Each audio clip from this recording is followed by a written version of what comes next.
Mis queridos hermanos, Dios los bendiga. Le doy gracias a Dios por la oportunidad que me da de estar con ustedes a través de estos medios. Que tengan una excelente tarde, que tengan el tiempo también para poder estudiar y la palabra de nuestro Dios y dedicar este tiempo para la meditación. Espero que ustedes lleven la secuencia también desde sus casas, que estén tomando notas. Si tienen alguna pregunta, algún comentario, con confianza a través de WhatsApp pueden hacérmela llegar y pues a la brevedad posible trataré de contestarles. Espero que cada uno de ustedes se encuentre bien, que tengan lo necesario, tanto física como económicamente, como espiritualmente, lo necesario para seguir adelante. Mi esposa y un servidor seguimos orando por ustedes, por todos nuestros hermanos, familia, para que Dios los bendiga. Y sobre todo, hermanos, que nos dé la fe, nos dé la fortaleza para seguir adelante. Vamos a continuar, hermanos, en esta ocasión con el estudio de la carta que escribe Pablo para los hermanos que se encuentran en Éfeso, conocida como Efesios. Ya estamos en el capítulo número 4, un capítulo, hermanos, de mucho contenido y pues bueno, de hecho toda la carta. Ya entramos a la parte práctica, donde ahora el apóstol Pablo nos está transmitiendo a nosotros qué es lo que debemos hacer y cómo debemos vivir nuestra vida.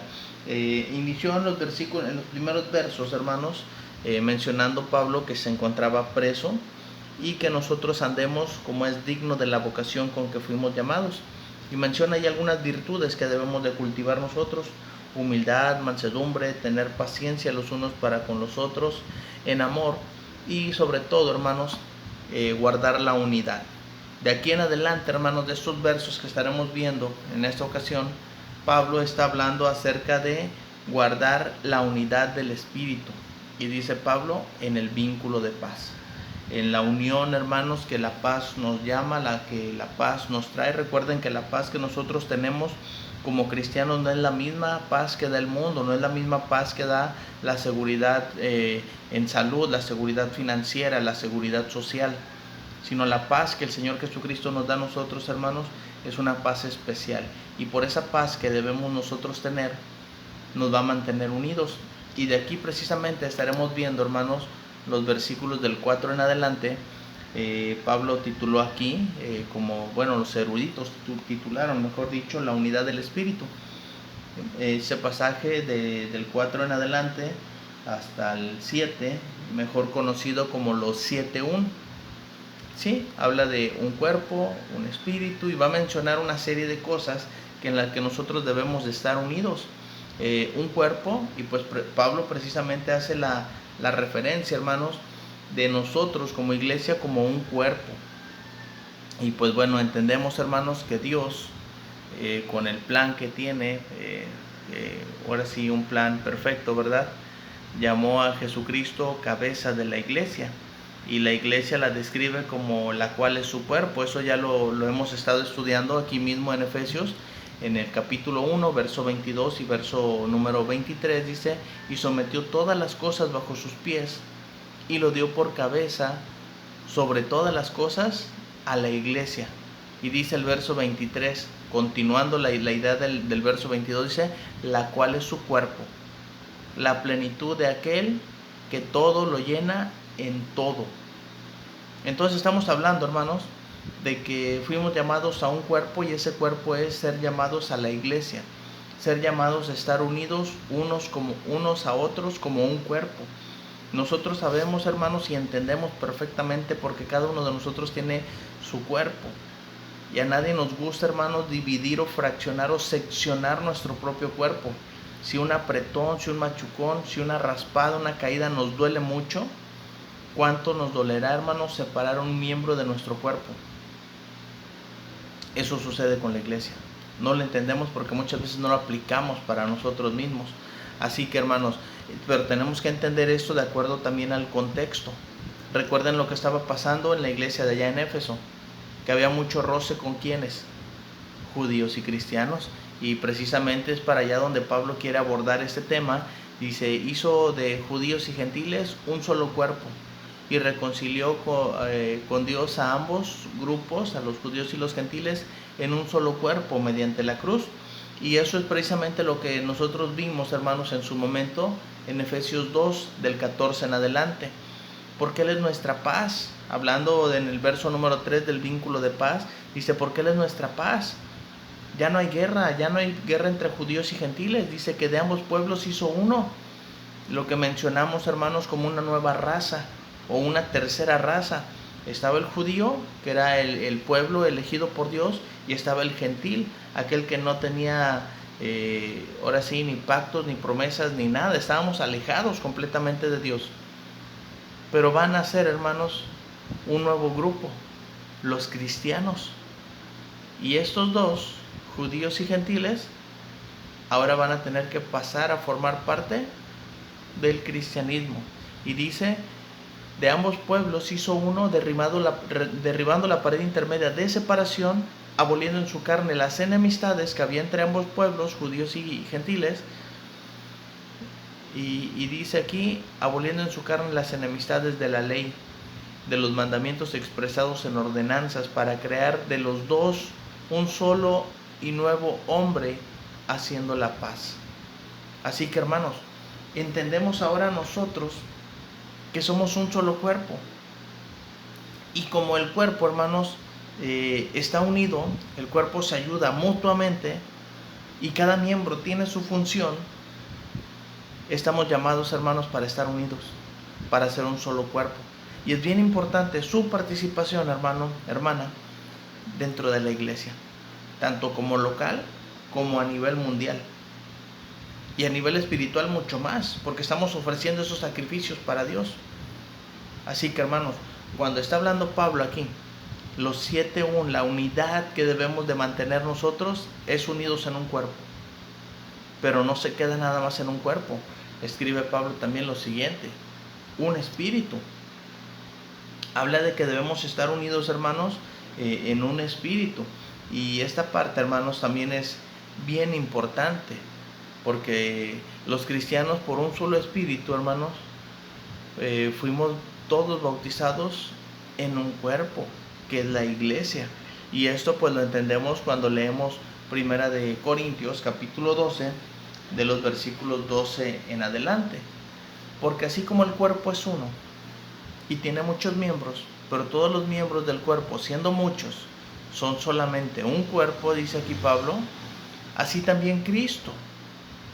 Pero ¿cómo es que llegamos nosotros a ese cuerpo? Dice, porque siendo un solo espíritu, fuimos todos bautizados en un cuerpo, sean judíos o griegos o esclavos o libres, a todos se nos dio a beber un mismo espíritu.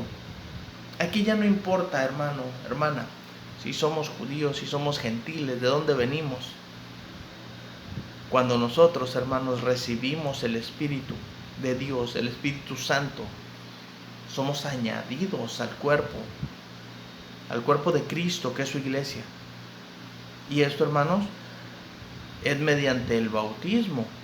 Así es como lo predicó Pedro allá en Hechos capítulo 2, de los versos 1 en adelante. Específicamente les voy a mencionar el verso 38. Pedro les dijo a todos aquellos judíos que estaban compungidos de corazón por haber matado al Señor Jesucristo, les dice, arrepentíos y bautícese cada uno de vosotros en el nombre de Jesucristo para perdón de pecados, y fíjense, hermanos, y recibiréis el don del Espíritu Santo. Desde aquel día, hermanos, en que nace la iglesia, no han cambiado las cosas, no han cambiado las reglas, no ha cambiado el modo de salvación de Dios para tener el mismo Espíritu. Desde aquel día, hermanos, en que nace la iglesia, en el año 33, después de Cristo, a las 9 de la mañana, siendo la hora tercera, cuando Pedro estaba predicando en aquella fiesta judía del Pentecostés, aquellos como 3,000 se arrepintieron, se compungieron de corazón y fueron bautizados y recibieron el Espíritu de Dios. Desde ahí debemos de mantenernos unidos todos nosotros, hermanos. Pero no dice, Pablo no se queda solamente con el cuerpo o con un espíritu. Dice Pablo que nosotros también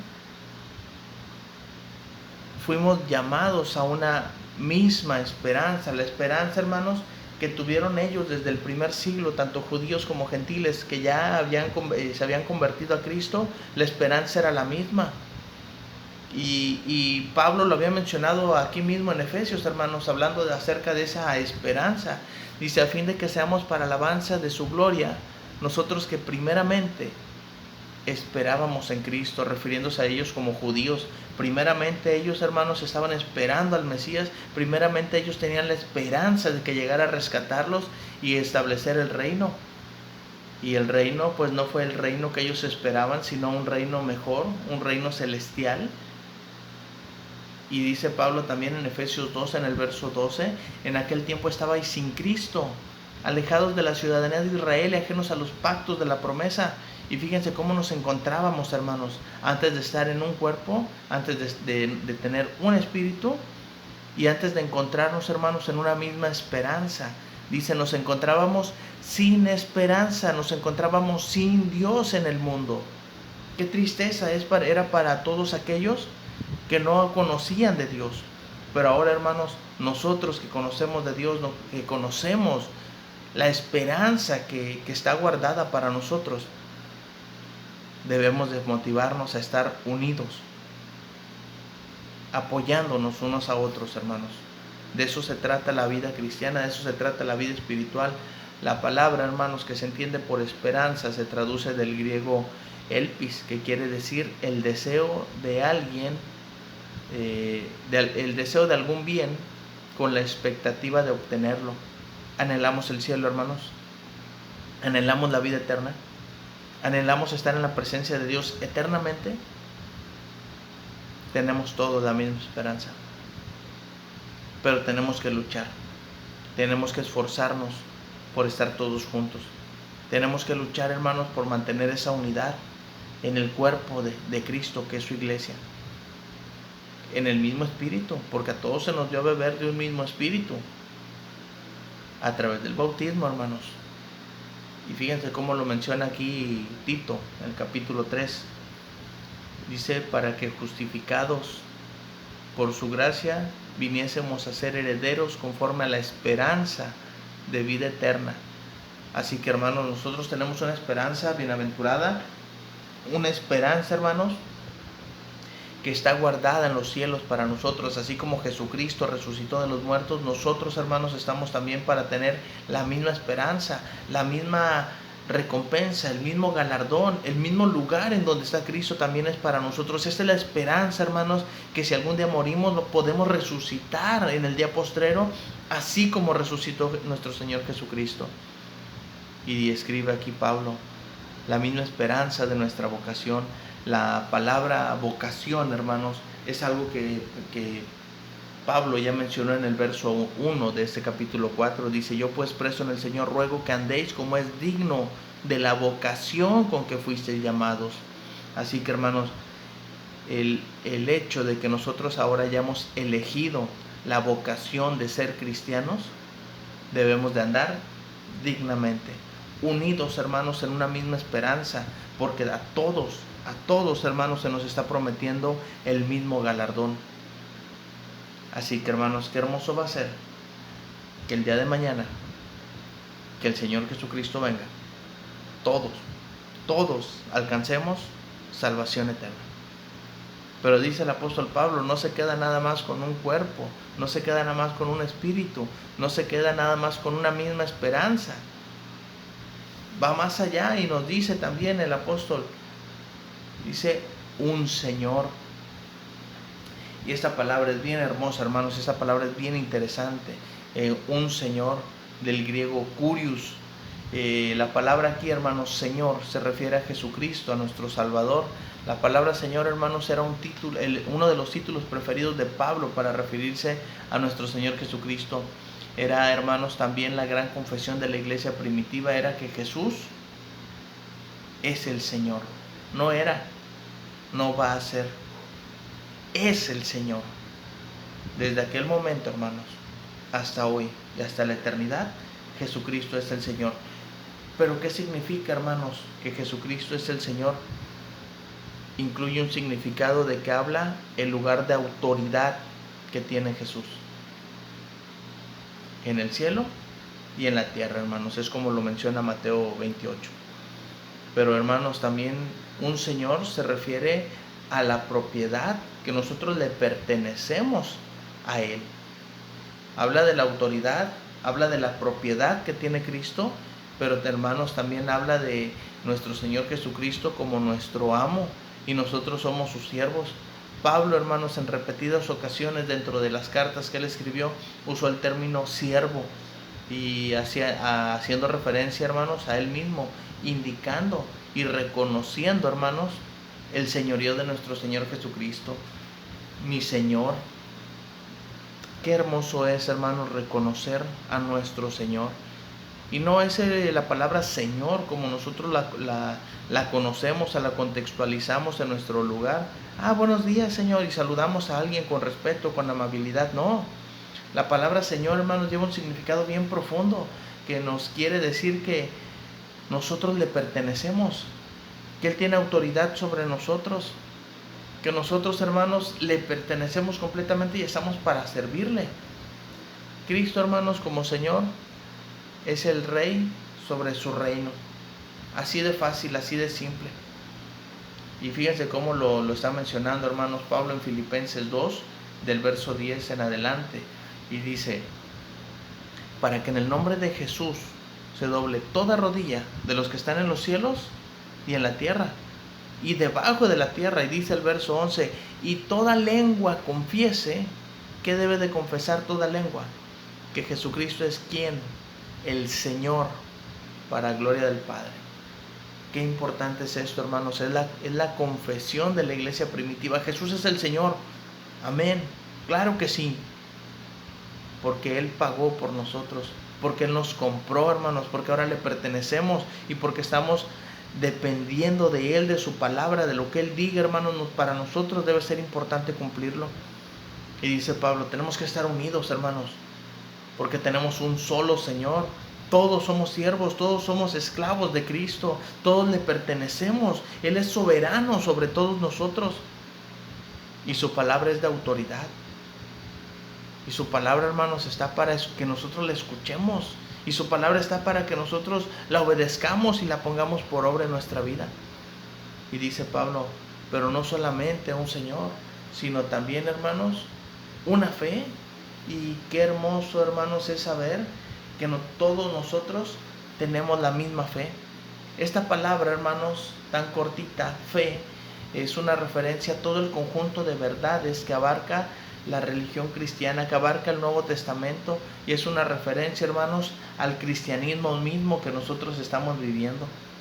Judas, hermanos, habló en el verso número 3, dice: amados, por la gran solicitud que tenía de escribiros acerca de nuestra común salvación, me ha sido necesario escribiros que contendáis ardientemente por la fe que ha sido dada una vez a los santos. Hemos recibido, hermanos, nosotros la fe, hemos recibido nosotros la palabra de Dios, hemos recibido, hermanos, nosotros la instrucción de cómo vivir nuestra vida en esta tierra.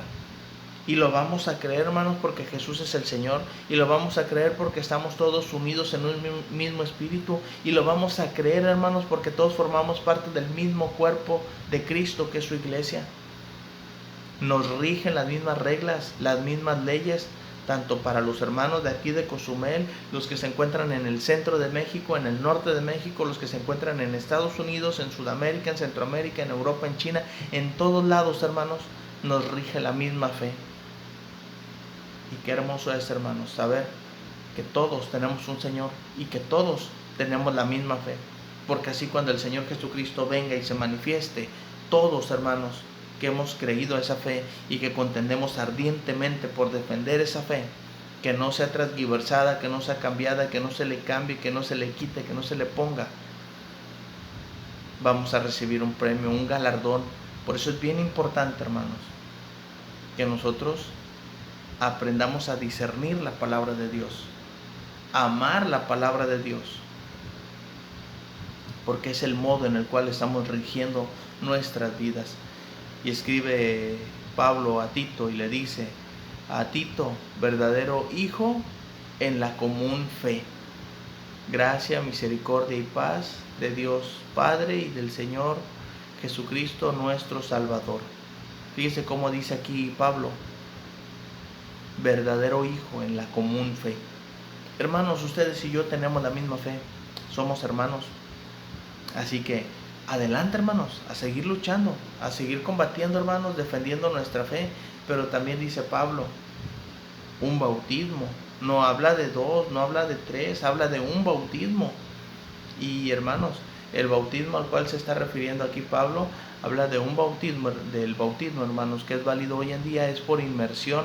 Es una sepultura completa en agua, de acuerdo a lo que enseña el mismo Pablo allá en Romanos capítulo 6, en el verso número 4. ¿Qué es el Evangelio? Muerte, es muerte, sepultura y resurrección. Así como Cristo, hermanos, lo ejemplificó con su vida. Él no murió al pecado porque Él nunca pecó, pero sí cargó el pecado de todos nosotros, por eso fue necesaria su muerte. Y fue sepultado, pero al tercer día resucitó. Es el simbolismo, hermanos, de lo que es el bautismo para nosotros. Cuando nosotros nos arrepentimos, hermanos, de nuestros pecados, estamos muriendo al pecado. La palabra arrepentimiento significa un cambio de pensamiento y no vamos a regresar, hermanos, a esos pecados que nosotros estábamos. Yo les he mencionado en algunas ocasiones y es un ejemplo que me gusta mucho utilizar. Cuando usted va a un restaurante y dice, no me gustó la comida, me arrepiento de haber ido a comer ahí. ¿Cómo demuestra que usted está arrepentido de haber comido en un lugar donde no le gustó la comida? No regresa ahí. Si usted está arrepentido de sus pecados, no regrese a ese pecado. Y es ahí donde nosotros nos arrepentimos, morimos al pecado y tenemos que ser sepultados en agua. Pero no es algo, hermanos, que nos quedemos ahí, sino que somos sepultados, pero inmediatamente nacemos de nuevo para andar en vida nueva, en novedad de vida. Ahora siguiendo, hermanos, la fe que tenemos, siguiendo a nuestro Señor, siguiendo, hermanos, la unión que tenemos con Dios a través del Espíritu, que tenemos con la iglesia a través del cuerpo y de la esperanza bienaventurada que está por nosotros, hermanos, de que el día de mañana podamos nosotros alcanzar salvación eterna.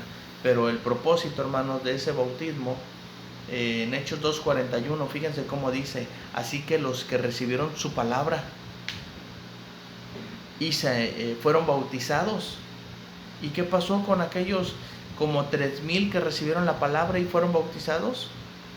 Dice, se añadieron aquel día como 3,000 personas. ¿A dónde se añadieron? A la iglesia. ¿A dónde se añadieron? Al cuerpo de Cristo. Ahora tenían en común con nosotros la misma fe, la misma esperanza, el mismo Señor, el mismo bautismo, hermanos, que es el que sigue vigente hoy en día para poder alcanzar salvación eterna. Así que, hermanos, si usted todavía está pensando ahí, sí me voy a bautizar, pero tal vez más adelante, y escuche las palabras que cita aquí Lucas en Hechos 22, en el verso 16. Ahora pues, ¿por qué te detienes? Levántate y bautízate y lava tus pecados invocando su nombre. Es bien importante, hermanos, entender nosotros el propósito del bautismo. No es solamente porque todos se bautizaron y yo falto por bautizarme. Es saber que yo voy a morir al pecado, es saber que voy a ser sepultado en agua, pero voy a resucitar, hermano, para andar en novedad de vida. El Señor Jesucristo le dijo eso allá a Nicodemo en Juan capítulo 3 y le dijo, lo que es nacido de la carne, carne es, pero lo que es nacido del agua y del Espíritu, Espíritu es. Así que, hermanos, cuando nacemos del agua, ahora somos seres espirituales. Cuando nacemos del agua, hermanos, ahora tenemos ese Espíritu de Dios, hermanos, en nosotros. Ahora tenemos en común la misma fe, ahora tenemos en común al mismo Señor. Ahora tenemos, hermanos, en común todas las cosas que debemos guardar en unidad. Pero el apóstol Pablo también avanzó un poquito más y dijo en el verso número 6, un Dios y Padre de todos, el cual es sobre todos y por todos y en todos. Pero este versículo número 6 lo estaremos estudiando más a detalle, más a profundidad, la próxima clase. Hermanos, espero que ustedes estén tomando nota y espero de verdad que ustedes puedan ver esas clases, disfrutarlas y que sean de beneficio espiritual. Es la palabra de Dios, hermanos. Es la palabra de nuestro Dios y debemos amarla, respetarla y ponerla por obra. Así que, hermanos, en esta ocasión yo les agradezco su atención, deseo que Dios los bendiga y también deseo que Dios nos dé la oportunidad de continuar con este estudio para que podamos crecer juntos en el conocimiento de nuestro Dios. Dios los bendiga grandemente, hermanos, y si Dios nos da oportunidad, el próximo domingo continuamos con el estudio de Efesios, capítulo número 4, de los versículos 6 en adelante. Dios los bendiga, hermanos.